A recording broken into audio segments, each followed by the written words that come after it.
मुझे एक बात समझ में नहीं आती, ये कलयुग भारत में ही क्यों है? ये कलयुग सिंगापुर और जापान में क्यों नहीं है? जैसे यहां कुछ भी गड़बड़ हुआ, हत्या हो गई, कलयुग आ गया, बलात्कार हो गया, कलयुग आ गया, रोड एक्सीडेंट हो गया, कलयुग आ गया, कुछ भी हुआ, कलयुग आ गया। बहुत अच्छा तरीका जस्टिफाई करने का, जी सब गड़बड़ हो गया, कलयुग आ गया। चोर लुटेरे उचक्के सांसद विधायक बन गए, बोले जी कलयुग आ गया। और गड़बड़ हो गया, 70,000 करोड़ का कॉमनवेल्थ घोटाला हो गया, 1,76,000 करोड़ का 2G हो गया, 1,86,000 करोड़ का कोयला घोटाला हो गया, बोले जी कलयुग आ गया। समझ में नहीं आ रहा सारा कलयुग भारत में क्यों है, सिंगापुर जापान में क्यों नहीं है? इसका गहराई से अगर आप अध्ययन करिए, केवल 2 कारण है। ना हमारे शिक्षा में संस्कार है और ना हमारे यहां कानून का खौफ है। 2 कारण है। भारत में घूसखोरी है, कमीशनखोरी है, सूदखोरी है, मुफ्तखोरी है, हरामखोरी है। मूल कारण न शिक्षा में संस्कार है, न कानून का खौफ है। भारत में जमाखोरी है, मिलावटखोरी है, कालाबाजारी है, मुनाफाखोरी है। इसमें से सिंगापुर जापान में कुछ भी नहीं है, तो भारत में है, क्योंकि भारत में न शिक्षा में संस्कार है, न कानून का खौफ है। भारत में गौ तस्करी है, नशा तस्करी है, सोना तस्करी है, मानव तस्करी है, हथियार तस्करी है। सिंगापुर में इसमें कुछ भी नहीं है, जापान में इसमें कुछ भी नहीं है। क्यों हम यहाँ आए हैं? क्योंकि न शिक्षा में संस्कार है, न कानून का खौफ है। भारत में गद्दारी है, मक्कारी है, कामचोरी है, सीनाजोरी है, झपटमारी है, क्योंकि न शिक्षा में संस्कार है, न कानून का खौफ है। भारत में जातिवाद है, भाषावाद है, क्षेत्रवाद है, पंथवाद है। भारत में माओवाद है, नक्सलवाद है, अलगाववाद है, आतंकवाद है। जितना अलगाववाद, आतंकवाद, माओवाद, नक्सलवाद भारत में है, वो सिंगापुर जापान में है क्या? जोर से बोलिए जरा।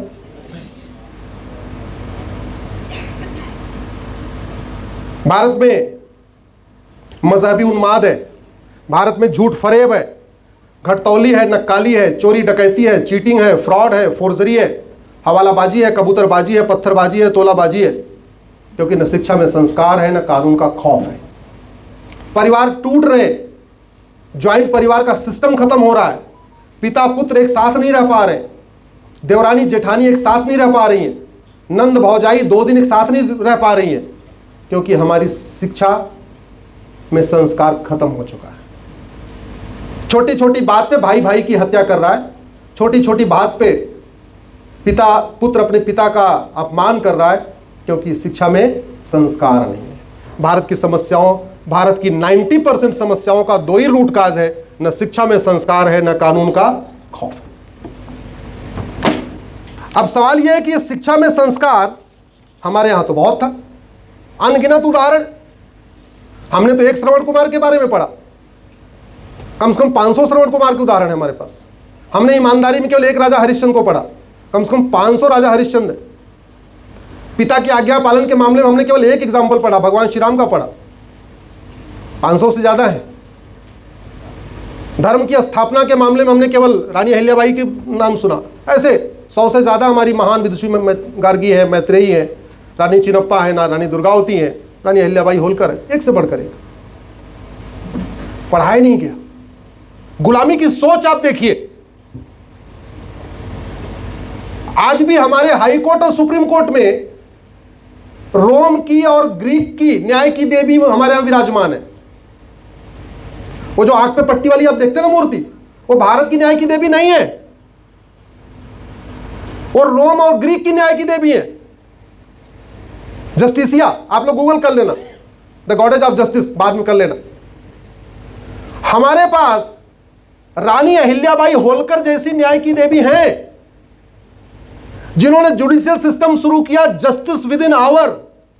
आप उनके दरबार में आए हैं, घंटा बजा दिया, 1 घंटे के अंदर आपका न्याय हो जाएगा। केस आपका कॉम्प्लिकेटेड है, जस्टिस विद इन डे, सुबह आए हैं शाम तक आपको न्याय मिल जाएगा। बहुत केस कॉम्प्लिकेटेड है, 2-3 दिन आना पड़ेगा, जस्टिस विद इन वीक, 1 सप्ताह में हो जाएगा। बहुत एक्स्ट्रा कॉम्प्लिकेटेड है, वो भी 1 ही 2 केस मिलता है, तो जस्टिस विद इन मंथ, 1 महीने के अंदर तो हो ही जाएगा। हमने अपने अदालतों में, district court, high court, supreme court में रानी अहिल्याबाई होलकर की मूर्ति नहीं लगाई, हमने रानी the goddess of justice, Justitia और रोम की देवी की मूर्ति लगा के बैठे हुए। यह गुलामी की सोच है, और यह गुलामी की सोच नीचे से ऊपर तक है। मैं ये बात कई बार जो आपके सामने कह रहा हूं, ये सुप्रीम कोर्ट में भी कह चुका हूं।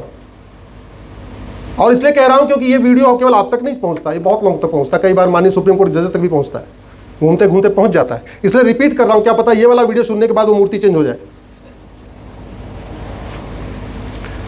हमें अपनी गुलामी की मानसिकता बदलनी पड़ेगी। अरे मुगल आए, मुगलों ने अत्याचार किया, सब कुछ किया, हत्या किया, बलात्कार किया, जमीन कब्जा किया, सब कुछ किया, लेकिन अब तो नहीं है ना, या अभी है? अब तो नहीं है ना। अरे जब चले गए तो उनका एजुकेशन सिस्टम अब क्यों चलना चाहिए? अंग्रेज चले गए तो अब उनका एजुकेशन सिस्टम क्यों चलना चाहिए? क्यों मिशनरी एजुकेशन सिस्टम, क्यों मॉन्टेसरी एजुकेशन सिस्टम, क्यों मैकाले एजुकेशन सिस्टम चलना चाहिए? हमारा एजुकेशन सिस्टम जो दुनिया में सर्वोत्तम एजुकेशन सिस्टम है, जो समता, समानता, समरसता सिखाता है, एकता, अखंडता सिखाता है, संप्रभुता सिखाता है, हमें शारीरिक रूप से, नैतिक रूप से, आर्थिक रूप से हर तरीके से मजबूत करता है, हमें आत्मनिर्भर बनाता है, हम वो एजुकेशन सिस्टम लेने की बजाय मैकाले वाला पढ़ा रहे। ये बंद होना चाहिए कि नहीं बंद होना चाहिए? कैसे बंद होगा? जब आप अपने सोशल मीडिया अकाउंट पे लिखना शुरू करेंगे, यदि मैं प्रधानमंत्री होता तो क्या करता, वो आपकी इच्छा है, लेकिन लिखना शुरू करिए। यंग जनरेशन, खासतौर पे यंग बच्चे जो हैं, इनको मैं सब बताना चाहता हूं, धर्म का उल्टा अधर्म होता है, ध्यान रखना। तीसरा कोई सेंटेंस ही नहीं है। धर्म का मतलब रिलीजन नहीं होता। मेरी एक PIL चल रही है धर्म और रिलीजन के ऊपर, अभी सरकार को नोटिस जारी हुई है, जिसमें मैंने बताया कि धर्म का मतलब रिलीजन नहीं होता है, धर्म और रिलीजन में 20 अंतर है।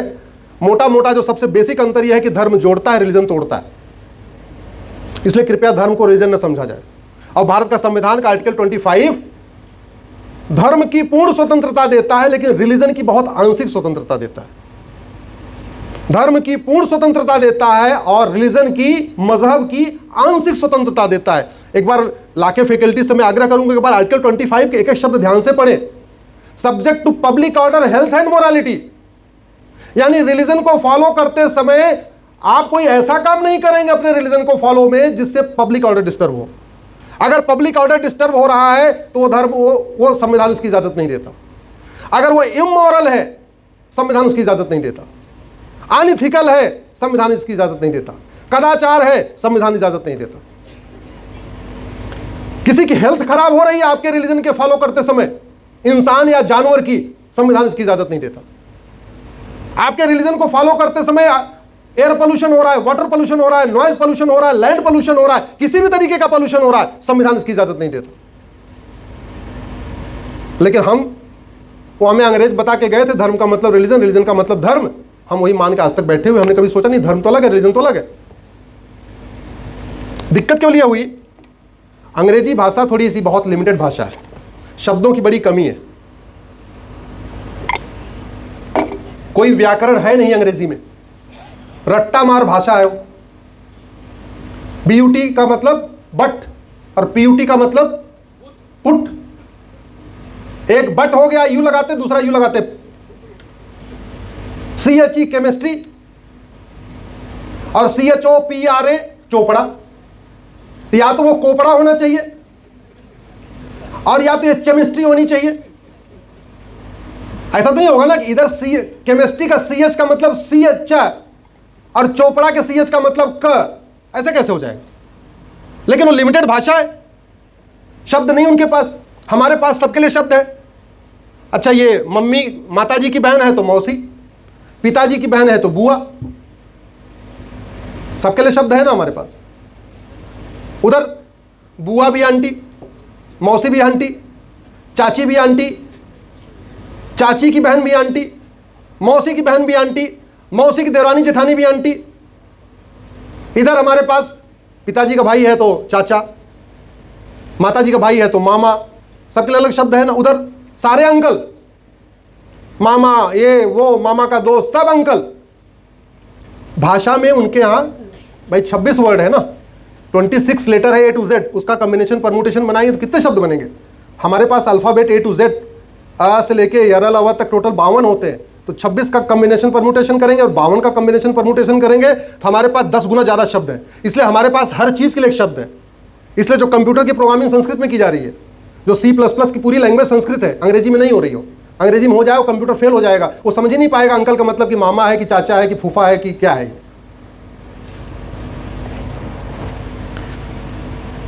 लेकिन हम अपने एजुकेशन सिस्टम में धर्म को बता ही नहीं रहे। भारत में जो समस्या है उसकी शुरुआत ठीक करने से करना पड़ेगा एजुकेशन सिस्टम से। सत्य धर्म है और असत्य अधर्म है, यानी सत्य के ऊपर एक हमारे एजुकेशन में एक चैप्टर होना चाहिए और असत्य के ऊपर एक धारा होनी चाहिए बीएनएस में। सभी बच्चे सत्य पढ़े और बीएनएस में एक धारा होनी चाहिए, झूठ बोलने पे 10 से 20 साल सजा मिलेगी।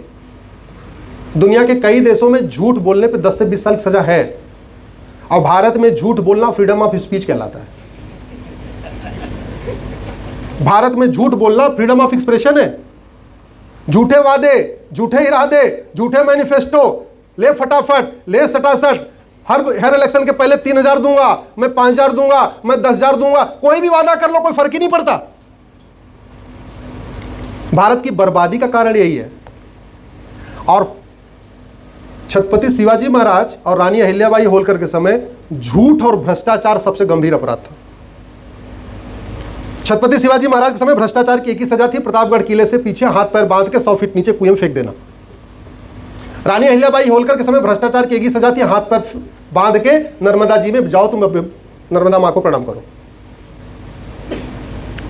यह हमारे देश में था। झूठ सबसे गंभीर अपराध था। ऑस्ट्रेलिया में झूठ बोलने पे 7 से 14 साल की सजा, अमेरिका में 10 से 20 साल की सजा। अमेरिका और ऑस्ट्रेलिया में तो भाई भाई के लिए झूठी गवाही नहीं करता, पत्नी अपने पति के लिए झूठी गवाही नहीं करती, पिता अपने बेटे के लिए झूठी गवाही नहीं करता। और भारत में डिस्ट्रिक्ट कोर्ट में 10-10 हजार रुपए में गवाह तैयार है।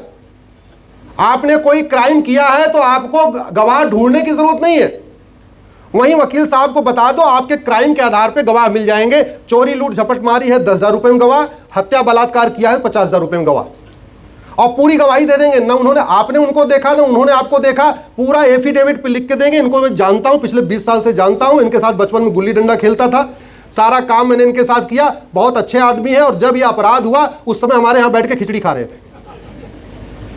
क्यों? क्योंकि झूठी गवाही देना अपराध नहीं। 5 करोड़ मुकदमों के कारण 5 करोड़ परिवार टेंशन में है। 5 करोड़ परिवार का मतलब एक परिवार में 6 आदमी मानिए तो 30 करोड़ भारतीय टेंशन में है। अमेरिका की जनसंख्या 30 करोड़ है, अब 35 करोड़ हो गई।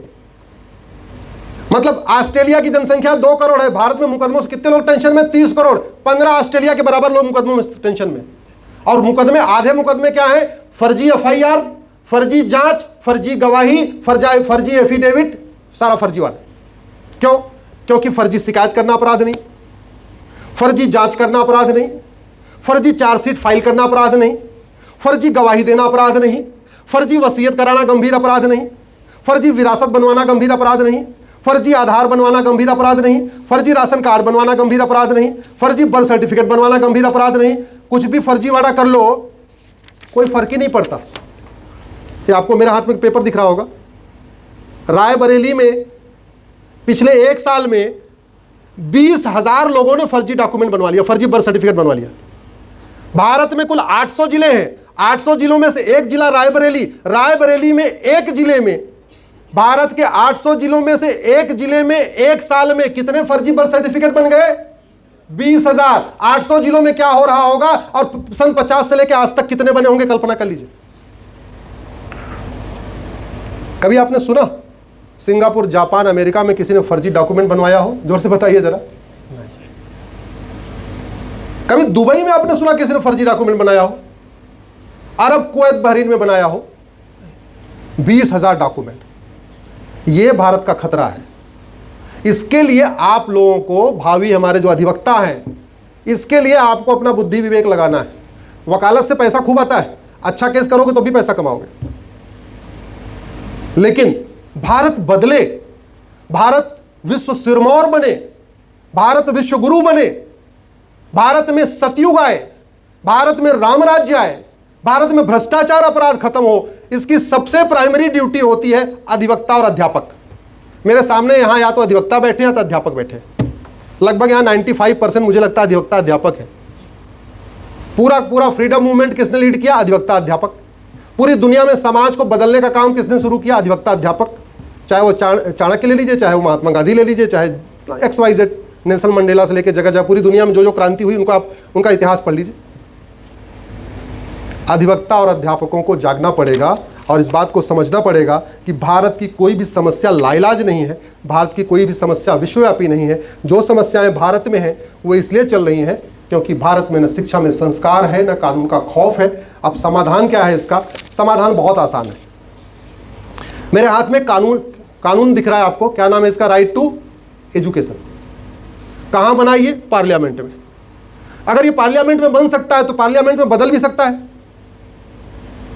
अगर राइट टू एजुकेशन बन सकता है तो इसमें एक शब्द जोड़ के equal, right to equal education भी बन सकता है।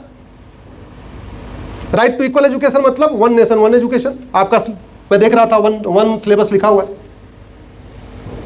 भारत में जो सबसे पहली आवश्यकता है वो है कम से कम 16 साल तक यूनिफॉर्म एजुकेशन सिस्टम लागू किया जाए। भारत की जो पहली आवश्यकता है कि कृष्ण और सुदामा एक साथ पढ़े, एक स्कूल में पढ़े, एक किताब पढ़े। भारत में पहली आवश्यकता है कि दशरथ और सुमंत एक साथ एक स्कूल में एक किताब पढ़े। भारत की पहली आवश्यकता है कि मंत्री की बेटे की किताब और संतरी की बेटे की किताब एक हो।